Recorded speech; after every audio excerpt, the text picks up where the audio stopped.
Master blaster અને પૂર્વ cricketer Sachin તેંડુલકરના બોડીગાર્ડે પોતાની ગોળી મારી દીધી હતી. સચિનનો બોડીગાર્ડ રજા પર તેના ઘરે આવ્યો હતો. મંગળવારે રાત્રે તેણે પોતાની માથામાં ગોળી મારી હતી.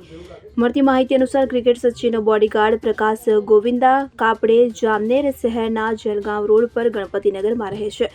કાપડેના પરિવારમાં તેમના વૃદ્ધ માતા પિતા, પત્ની અને 2 નાના બાળકો, એક ભાઈ અને અન્ય સંબંધી છે. જામનેર પોલીસ સ્ટેશનના વરિષ્ઠ પોલીસ નિરીક્ષક કિરણ શિંદેએ જણાવ્યું હતું કે આ ઘટના ગઈકાલે રાત્રે 1:30 બની હતી. તેણે શા માટે આપઘાત કર્યો તે હજુ જાણી શકાયું નથી. મહત્વનું છે કે કાપડેના મૃતદેહને પોસ્ટમોર્ટમ માટે મોકલી આપવામાં આવ્યો છે. જામનેર પોલીસે અકસ્માતે મૃત્યુની નોંધ કરી છે. તેના પરિવારના સભ્યો, સહકર્મીઓ અને અન્ય પરિચિતોની પૂછપરછ કરવામાં આવી રહી છે.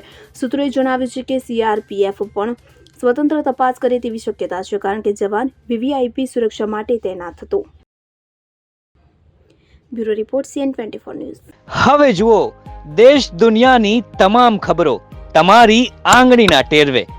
ઉઠાવો મોબાઈલ અને Google Play Store પરથી ડાઉનલોડ કરો અમારી CN24 ન્યૂઝ મોબાઈલ એપ.